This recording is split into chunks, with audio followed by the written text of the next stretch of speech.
ओम पितृदेवताभ्यो नमः। Hariom Sharma money tips channel पर आप सभी का स्वागत है। आज मैं आपको आषाढ़ अमावस्या के बारे में जानकारी दूंगा। किस प्रकार से आपको पूजन करना है, पितरों की पूजा किस प्रकार से करें और अमावस्या किस दिन की रहने वाली है, पंचांग के हिसाब से पूरी जानकारी आपको दूंगा। देखो, एक चीज का ध्यान रखना है, जब भी अमावस्या आए पितरों की पूजा आपको जरूर करनी है, क्योंकि अमावस्या के दिन अगर हम पितरों की पूजा करते हैं तो सबसे पहला पितृदोष से मुक्ति मिल जाती है। अगर आपके ऊपर पितृदोष लग गया तो जीवन एक प्रकार से यात्राओं से भर जाता है, कष्टों से भर जाता है। आप मेहनत करेंगे, फल नहीं मिलेगा, घर में कोई ना कोई बीमार रहेगा, छोटी छोटी बातों पर लड़ाई झगड़े होते हैं, अनेक प्रकार की परेशानियां सामने आकर के खड़ी हो जाती हैं। इसलिए जब भी अमावस्या आए आपको पूजन जरूर करना है पितरों का। अमावस्या के दिन किस प्रकार से पूजन करें, क्या दान करें, साथ ही अगर व्रत रखना चाहें तो किस प्रकार से व्रत रखें, ये पूरी जानकारी आपको मैं दे रहा हूँ। देखो, सबसे पहले अमावस्या के दिन ध्यान रखना है कि गंगा स्नान का बड़ा महत्व होता है। तो सबसे पहले आप जब स्नान करें तो जल में गंगा जल डाल करके स्नान करें, उसके बाद में सूर्यदेव को अर्घ दें। फिर आपको भगवान कृष्ण की पूजा करनी है।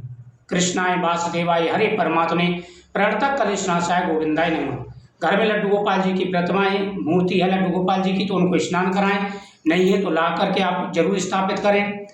जिस घर में लड्डू गोपाल जी की मूर्ति ना हो वह घर किसी भी दान पुण्य के लिए मतलब अधूरा ही माना जाता है, उसका पुण्य नहीं मिलता जब तक गृहस्थ जीवन में लड्डू गोपाल जी की पूजा ना हो।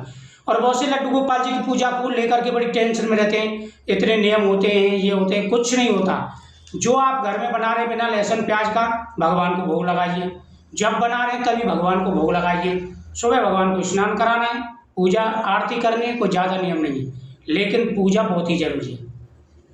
उसके बाद में आपको पितरों के नाम से जल चढ़ाना है पीपल वृक्ष पर, या तो घर पर ही आप पितरों के नाम से जल चढ़ाएं। जैसे पितरों की फोटो के सामने आप बैठ जाइए, एक पात्र रख लीजिए सामने, एक लोटा जल लीजिए, उसमें दूध डालिए, चावल डालिए, हाथ में थोड़ी सी दुर्वादल लेकर के ओम पितृदेवताभ्यो तर्पयन्ताम ऐसा कहकर के पितरों के सामने जल चढ़ाना है।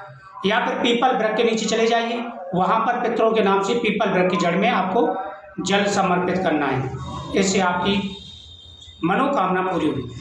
पीपल वृक्ष के नीचे आप मीठा चढ़ाएं, वहां पर दीपक जलाएं और 108 परिक्रमा करें। अमावस्या के दिन 108 पीपल वृक्ष की परिक्रमा जरूर करनी चाहिए।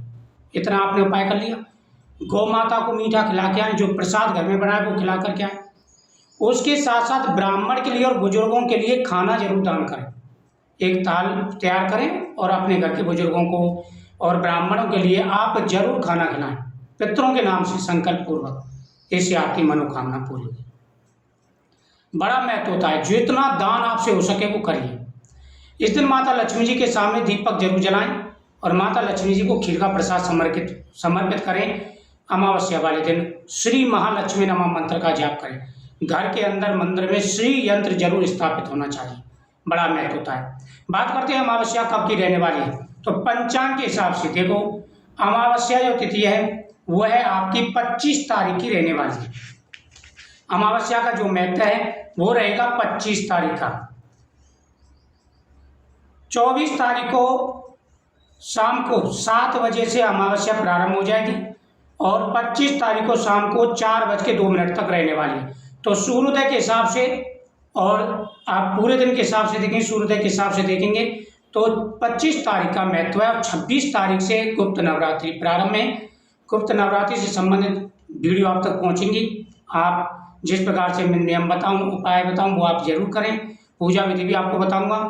तो आप अमावस्या के दिन पितरों की पूजा इस प्रकार से करें, आपकी मनोकामना पूरी होगी। 25 तारीख की अमावस्या रहेगी, आषाढ़ अमावस्या। अगर आपको कुछ पूछना है तो कमेंट जरूर करें। साथ ही इस दिन भगवान शिव का पूजन भी करें। भगवान शिव का अभिषेक जरूर करें गंगा जल से। भगवान शिव को भी खीर का प्रसाद समर्पित करें। भगवान शिव के सामने चौमुखी दीपक जरूर जलाएं। आपकी सारी व्याधाएं दूर हो जाएंगी, हर मनोकामना पूरी होगी। ओम पितृदेवताभ्यो नमः।